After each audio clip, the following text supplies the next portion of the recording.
거리두기 시대인 것 같아요. 예배를 드릴 때에도 거리를 두어야 되고요. 또 생활을 할 때도 그래요. 인사를 할 때도 누군가를 딱 만났어요. 내가 그 사람을 많이 그리워했기 때문에 마음속에서는 어제 본 것처럼 만나요. 그래서 반가운 마음에 손을 쑥 내밀면 상대방이 갑자기 조금은 당황하는 척하면서 슬그머니 주먹을 이렇게 내밀어요. 그래요. 그러면 저도 내밀었던 손을 슬그머니 이제 주먹으로 툭 인사를 해요. 근데 사실은 뭐예요? 손도 잡고 싶고 꽉 쥐면서 정말 좀 느끼고 싶고 악수하고 싶고 그런 거죠. 좀 마음이 허전해요. 그럼에도 불구하고 이 시대가 어쩔 수 없는 격리의 시대, 거리두기의 시대가 되어지는 것 같고 이 시간이 좀 더 길어질 것 같은 그런 느낌도 듭니다.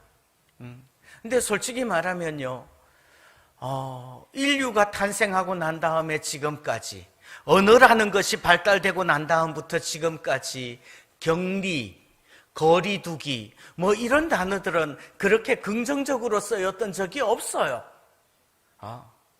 그런데 요즘은 오히려 권장되고 있고요. 오히려 그래야만 되는 것처럼 그렇게 느껴지는 거죠. 여러분들 지난주에도 말씀드렸습니다마는 하나님이 천지를 창조하실 때 창조하신 모든 것들이 하나님 보시기에 어땠다고요? 좋았더라. 그런데 하나님 보시기에 좋지 않았던 거 한 가지 있어요. 그것이 뭔가요? 사람이 혼자 사는 것이, 독처하는 것이 좋지 아니하였다고 말을 해요. 혼자 사는 거, 거리 두는 거, 격리하는 거, 이거 사실은 좋지 않은 거예요. 그럼에도 불구하고 그렇게 살 수밖에 없는 시대를 맞이한다면 이 시대를 어떻게 우리가 살아낼까, 좀 더 지혜롭게 사는 방법을 배워야 되지 않겠느냐는 말이죠. 요즘 사회학자들이 제일 많이 하는 이야기가 그런 거예요.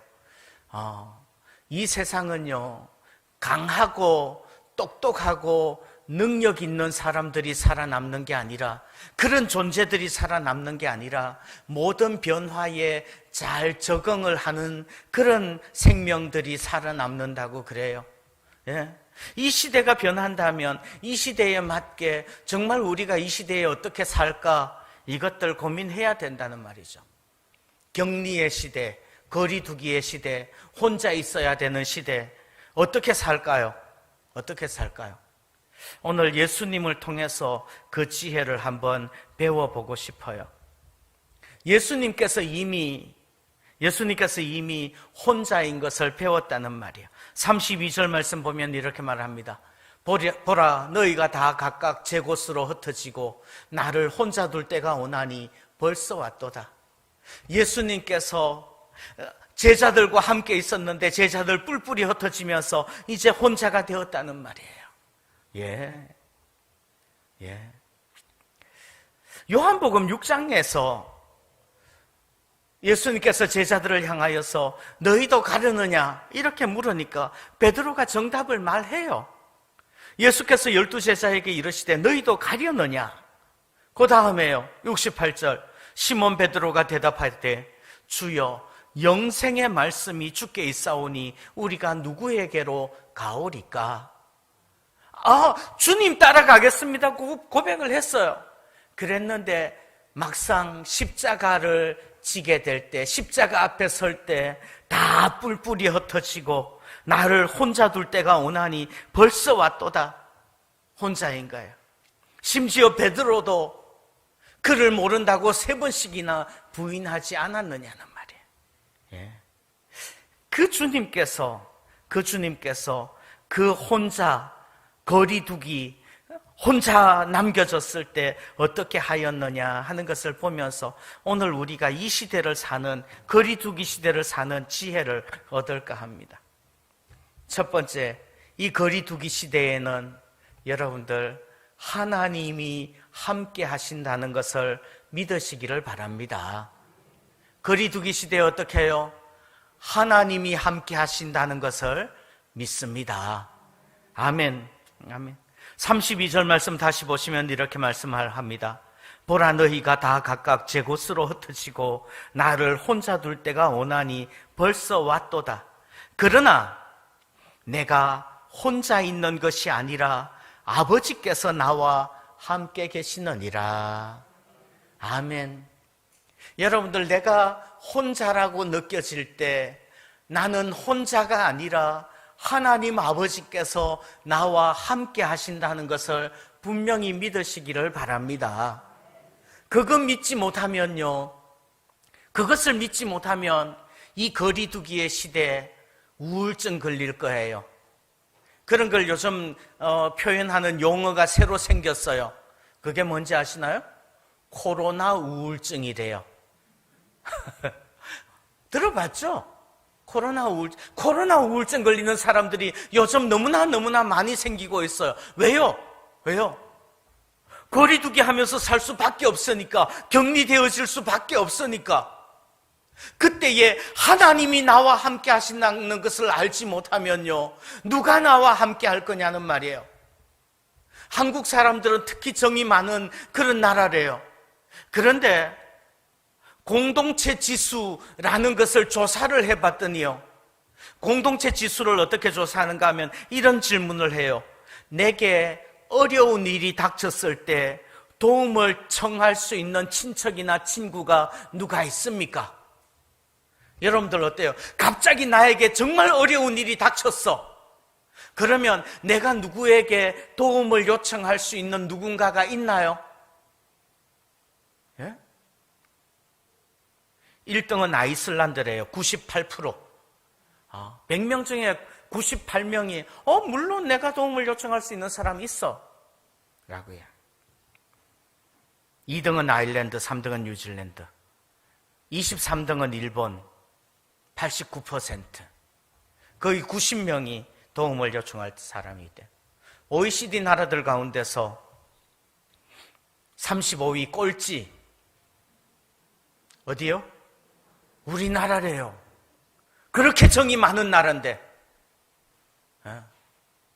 75%래요. 75%. 적어도 4명 중에 1명은 내가 진짜 어려움을 당할 때 내가 누구한테 전화해가지고 나 좀 도와줘 라고 말할 사람이 없더라는 말이에요. 결국은 나 혼자 산다. 그거 좋은 거 아니라는 말이죠. 그런 우리가 정말 하나님조차 나와 함께 하신다는 것을 믿지 못한다면, 그거 깨닫지 못한다면 우리는 어떻게 사느냐는 말이에요.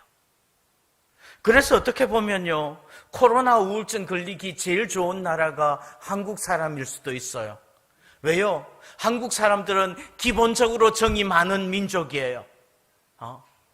관계, 교통 가운데서 위로를 받는 민족이라는 말이죠. 그런데 정작 교통할 수 있는, 관계를 가질 수 있는, 교제할 수 있는 그런 끈들은 많지 않다는 말이에요.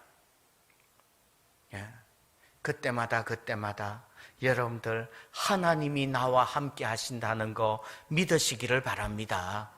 하나님이 함께 하심을 믿습니다. 하나님이 나와 함께 하십니다. 이거를 4글자로 줄이면 뭐게요? 임마누엘이죠.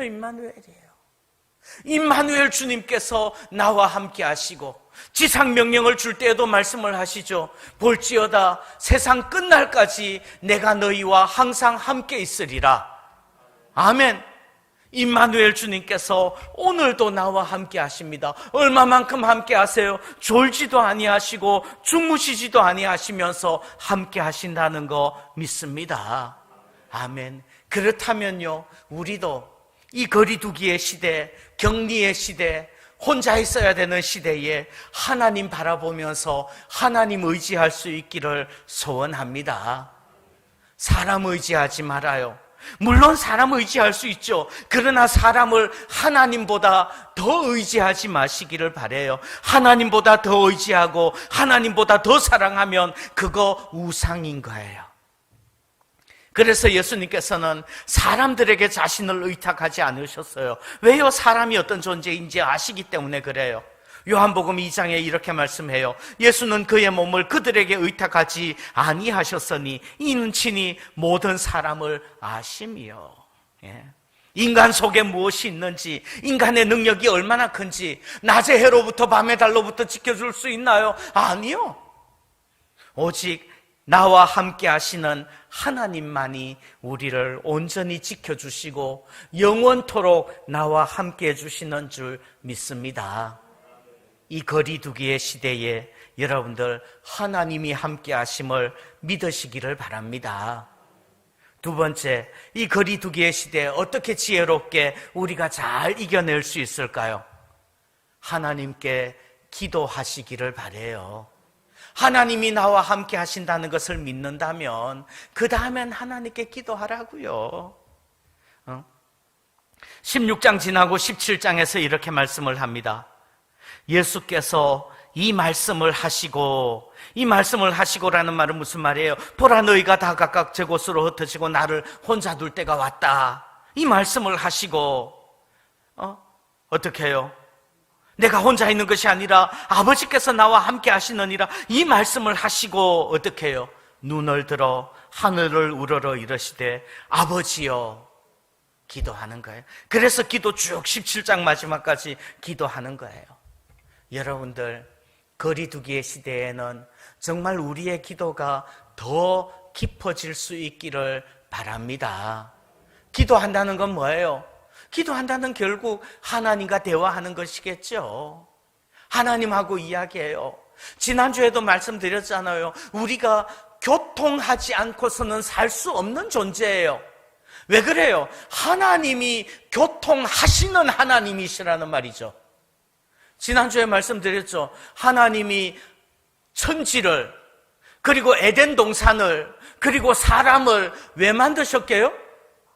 하나님이 사람 왜 만드셨어요? 예? 하나님이 사람을 왜 만드셨는가 하면요, 심심해서 만드셨어요. 아멘을 이렇게 안 해. 지난주에 예배를 안 드렸나 봐요. 하나님이 사람을 심심해서 만드셨어요. 왜요? 교제하시려고, 교통하시려고, 함께 있으시려고. 예수님이 제자들 왜 부르셨게요? 함께 있게 하시고, 함께 있게 하시려고 부르신 거예요. 예. 여러분들, 우리 신앙의 제일 큰 목적, 우리 신앙의 제일 큰 목표, 우리 신앙의 제일 귀중한 가치, 우리 신앙의 제일 귀중한 가치가 뭐게요? 하나님과 함께 있는 것인 줄 믿습니다. 그게 제일 중요해요. 여러분들, 복음 전도하고 복음 선교하는 게 더 중요해요? 아니면 내가 예수님 깨닫고 하나님과 내가 함께 있는다는 것을 아는 게, 그래서 하나님과 함께 있는 것을 체험하는 게, 그게 뭐가 더 중요해요? 하나님과 함께 있는 게 더 중요해요. 예배라는 게 뭐예요? 예배라는 게 뭐예요? 하나님께 영광과 감사와 찬송을 올려드리는 것만이 예배인가요? 물론 맞아요. 우리가 하나님께 영광과 감사와 찬송을 올려드려요. 그로 말미암아서 하나님의 임재를 경험하며 예배 가운데서, 찬양 가운데서 임하시는 하나님을 깨닫는 것. 그래서 하나님과 내가 함께 있고 하나님과 교제하며 코이노니아를 누리는 것, 그게 우리의 신앙의 가장 높은 가치인 줄 믿습니다. 아멘. 그래요. 그러면 어떻게 해요? 여러분들, 이 코로나의 시대에, 이 거리두기의 시대에 좀 더 깊은 기도를 체험하시기를 바라요. 예수님께서는 그 바쁜 중에도 따로 시간을 내셔서 한적한 곳에 가서, 산으로 가셔서, 밤에 산에 가셔서 기도하셨어요. 왜요? 스스로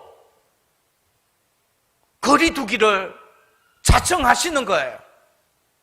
그렇게 함으로써 하나님께서 내 기도를 들으신, 하나님과만 만나려고, 하나님과만 교제하려고, 하나님 앞에서만 기도하려고, 그래서 스스로 자발적인 자가격리 하셨다는 말이에요. 자발적인 자가. 요즘 여러분들 내가 갑자기 그런 상상해 보셨습니까? 내가 갑자기 자가격리를 2주 동안 해야 된다. 뭐 하시겠습니까? 저는 기도원에 가면 가끔씩 금식을 해요. 밥을 안 먹어. 그러다가 가끔씩 또 마음이 내키면은 핸드폰을 꺼둬요. 자, 기도원에 가서 혼자 방에 앉아서 핸드폰을 끄고 밥도 안 먹으면 하루가 얼마나 길까요? 야, 진짜 하루 길어요. 하루가 정말 깁니다. 그 긴 시간 동안에 우리가 조금이라도 더 하나님과의 깊은 교제, 하나님 앞에서 진정된 기도, 새벽 기도 시간에 와가지고 레파토리 정해진 그것만 아니라 말이에요. 하나님 앞에 기도할 수 있다면 하나님께서 우리의 기도를 들으시고 아멘, 오냐 해주실 줄 믿습니다. 이 코로나의 시대, 이 거리두기의 시대, 이 격리의 시대, 조금 더 하나님이 우리와 함께 하시는 것을 믿으면서 조금 더 우리의 기도가 깊어질 수 있기를, 하나님과의 대화가 깊어질 수 있기를 주님의 이름으로 축원합니다. 아멘. 또 한 가지 더요. 이 거리두기의 시대, 이 코로나 격리의 시대, 어떻게 지혜롭게 잘 이겨낼 수 있을까요? 그럼에도 불구하고 하나님께서 맡기신 사명 감당할 수 있기를 바랍니다. 우리 같이 한번 읽어봅니다. 하나님 시작. 하나님께서 맡기신 사명을 감당하라. 하나님 일 하시라는 말이에요. 아멘 좀 해요. 하나님 일 하시기를 바랍니다. 어떻게 해요? 어떻게 하죠? 사람들을 만날 수도 없고요. 사형리 들이밀 수도 없고요. 예? 심지어는 찬양대 하려고 그러는데도 목사님이 아침에 왔더니 찬양대 마스크 쓰고 하라고. 미안합니다. 그럴 수밖에 없어요. 지금은 그렇게 해야 돼요. 예. 자, 세상이 바뀌었어요.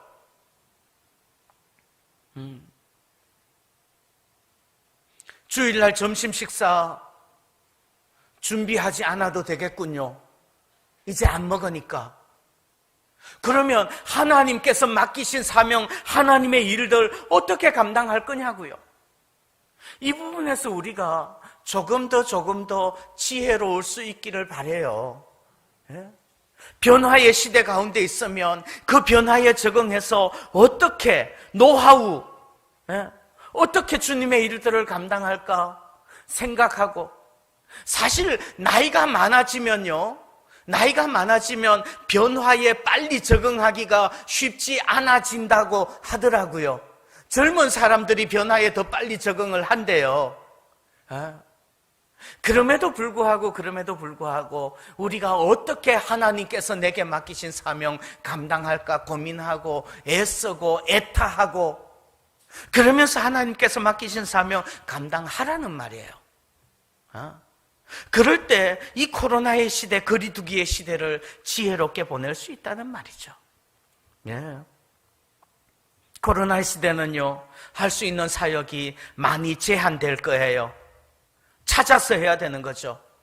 어떻게 해요? 새벽 묵상 찍어요. 편집해요. 예. 그 일들 감당한다는 말이죠. 여러분들 예배 드려요. 예.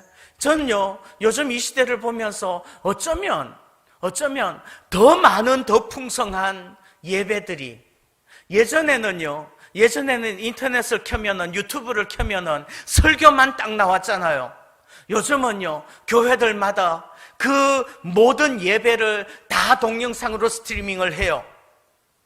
더 많은, 더 풍성한 예배들을 경험할 수 있지 않느냐고요.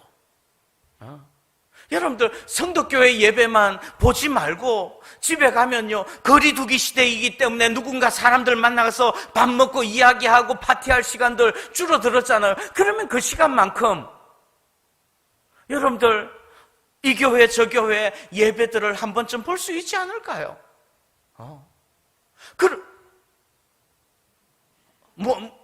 제가 나쁜 이야기 하는 거 아니에요. 좀 여러분들 보시면서 내가 하나님 앞에, 솔직히 그렇잖아요. 맨날 1년 365일 매주일 와가지고 임채훈 목사 설교만 들으면 여기에서 나오는 게 얼마나 크게 그 스펙트럼이 넓겠냐고요. 때로 여러분들 유튜브를 보면서, 인터넷을 보면서 다른 교회들 찬양을 어떻게 하는지, 다른 교회들 예배를 어떻게 드리는지, 다른 목사님들 설교를 어떻게 하는지 들으면서 은혜를 받으면 우리의 믿음이 얼마나 더 성숙될 수 있을까요? 아멘 좀 해요. 네. 아멘 해요. 텔레비전에서 개그 콘서트만 보지 말고요, 그거 끝났어요. 그러면 텔레비전 켜가지고 설교를 좀 듣고 예배를 좀 들을 수도 있지 않느냐는 말이에요. 거리두기의 시대, 코로나의 시대, 격리의 시대, 좀 더 우리에게 시간적인 여유가 많아졌다고 긍정적으로 받아들이면 안 되겠느냐는 말이죠. 교회 사역도 마찬가지예요. 교회 사역, 할 수 있는 사역의 폭이 많이 줄어들었어요. 신방 제대로 못해요. 요양원들, 병원에 있는 성도들 가보지도 못해요. 그러면 어떻게 해요? 새벽 묵상 찍어요. 그거 편집해요. 예. 좀 더 잘해보겠다고 애를 써요. 예. 온라인으로 예배드리는 성도들이 있어요. 여기 나오지 않고요. 그런데 제가 인터넷을, 유튜브를 이렇게 찾아보다 보니까 어떤 현상들을 발견을 했는가 하면요, 주일날 11시 예배 시간에 들어와서 스트리밍을 할 때, 실시간으로 중계를 할 때 실시간으로 예배를 같이 드리는 분들은 그렇게 많지 않더라고요. 근데 한 주간이 지나고 나면요, 그 10배의 숫자들이 보는 거예요. 그렇다면 주보 보내주자. 물론 주보의 예배 순서지 카톡으로 해서 보내줘요. 그러나 이 예배 순서지 받는 거하고 이 종이를 받는 거하고 좀 다르지 않을까 느낌이. 주보 보내줘요. 주보 보내주면서 주보만 띡 보내면 좀 이상하잖아요. 예? 억지로 또 저기 편지 타이핑 해가지고 같이 보내요. 이 디지털 시대에 얼마나 구식인지 모르겠어요. 그러나 그 구식도 우리의 감성을 좀 더 친근하지 않을까? 제가 나이 들어서 그런가요? 애를 쓰는 거죠. 발버둥 쳐보는 거예요. 주일 일부 예배 본당으로 올라와요. 수요 예배 본당으로 올라오고요. 새벽 기도회도 본당으로 올라왔어요. 왜요? 좀 더 넓은 공간에서 하겠다고요. 본당에 올라오니까요, 복잡해져요. 일이 커져요. 왜요? 2층에서 하면요, 그냥 내가 앰프 켜고 그렇게 하면은 반주자하고 설교자만 있으면 새벽 기도 인도돼요. 본당에 올라오면요, 저기 뒤에 2층의 방송실에서 이거 앰프 켜주고 불 켜주지 않으면 안 되는 거예요. 뒤에서 불 켜줘야 되고요. 아마 전기세도 훨씬 더 많이 들 거예요. 그럼에도 불구하고 이 변화의 시기에 감당해 나가는 거죠. 여러분들, 바쁜 시대일수록 바쁘다고 말만 하는 것이 아니라 이 바쁜 시대에, 변화의 시대에, 코로나의 시대에, 격리의 시대에 모일 수가 없기 때문에 할 수가 없어요 라고 말할 것이 아니라, 모일 수가 없다면 또 다른 방법으로, 또 변화되어진 방법으로 하나님의 일들을 감당할 수 있기를 소원합니다. 아멘, 아멘. 예. 우리 선교하자고 이야기를 해요. 선교하자고 이야기를 하는데 사실 갈 수가 없어요. 사실 지난 주간에는 몽골 단기 선교 가려고 작정했던 주간이에요. 몽골 단기 선교 못 가요. 그래서 어떻게 해요? 그래서 오늘 아침에 당회했어요. 야, 우리가 가서 전도하지 못하고 비행기 싹 아꼈으니까, 사역비 좀 아꼈으니까 그거 가지고 지금 힘들고 어려운 선교사님들, 지금 선교사님들 얼마나 힘든지 알아요? 어쩌면 우리가 지금 이곳에서 겪고 있는 힘들고 어렵다는 것은 아마 야, 장난하냐? 그럴지도 모르겠어요. 그 선교사님들에게 조금이라도 돈 좀 더 보내주자. 그러면서 아침에 당회했어요. 예? 어제 우리 남성교회에서 시골에 있는 교회 방문하고 오면서 봉투 하나 드리고 왔대요. 그래서 야, 참 잘하셨어요, 장로님. 예? 그거 우리가 해야 될 일이라는 말이죠. 예? 지금 이 시대에 내가 직접 나가서 사람들 만나서 할 수 없다면, 그래서 할 수 없다면 정말 우리가 이 시대에 할 수 있는 일들 찾아서 해야 될 줄 믿습니다. 그럴 때 주님께서 영광을 받으실 거예요. 38절에서는 이렇게 말씀을 합니다. 이것을 너희에게 이르는 것은 너희로 내 안에서 평안을 누리게 하려 함이라. 세상에서는 너희가 환난을 당하나 담대하라. 내가 세상을 이기었노라. 아멘. 주님께서 십자가 위에서 말씀하셨습니다. 다 이루었다. 그렇다면 지금 내가 지금까지 해오던 일들, 그것이 그렇게 되지 않는다고 낙심할 게 아니라 주님께서 다 이루셨다면 지금 우리가 할 수 있는 또 다른 새로운 일들이 있을 거라는 말이죠. 어떻게 해요? 그건 여러분들이 찾아야죠. 우리가 찾아야죠. 찾아서 주님의 일들을 감당하며 사명 감당하며 기도하며 가정복음화, 가족전도를 위해서 애쓰며 그 일들 감당해 나갈 수 있기를 소원합니다. 그럴 때 하나님께서 영광을 받으시고 하나님께서 찬송을 받으실 줄 믿습니다. 아버지여, 때가 이르렀사오니 아들을 영화롭게 하사 아들로 아버지를 영화롭게 하게 하옵소서. 주님께서 이루실 줄 믿습니다. 기도하겠습니다. 하나님 아버지, 감사합니다. 주께서 우리 가운데 함께 하시고 은혜 베풀어 주시니 감사합니다. 하나님, 이 힘들고 어려운 시대 가운데서, 이 코로나의 시대, 거리두기의 시대, 격리의 시대 가운데서, 그 가운데서라도 어떻게 주님께 영광을 돌리며 주님의 사역을 감당할지 알게 하시고 깨닫게 하여 주옵소서. 이 시대 가운데서도 하나님 우리와 함께 하시며 임마누엘 되어주시는 줄 믿사오니 하나님과 더 가까워지게 하시고 기도하게 하시고 또 사역하게 하시기를 원하옵나이다. 주께서 은혜 베풀어 주시고 주께서 감당할 힘을 더하여 주실 줄 믿사옵고 주께서 또한 감당할 수 있는 지혜도 더하여 주실 줄 믿습니다. 예수님의 이름으로 기도하옵나이다. 아멘.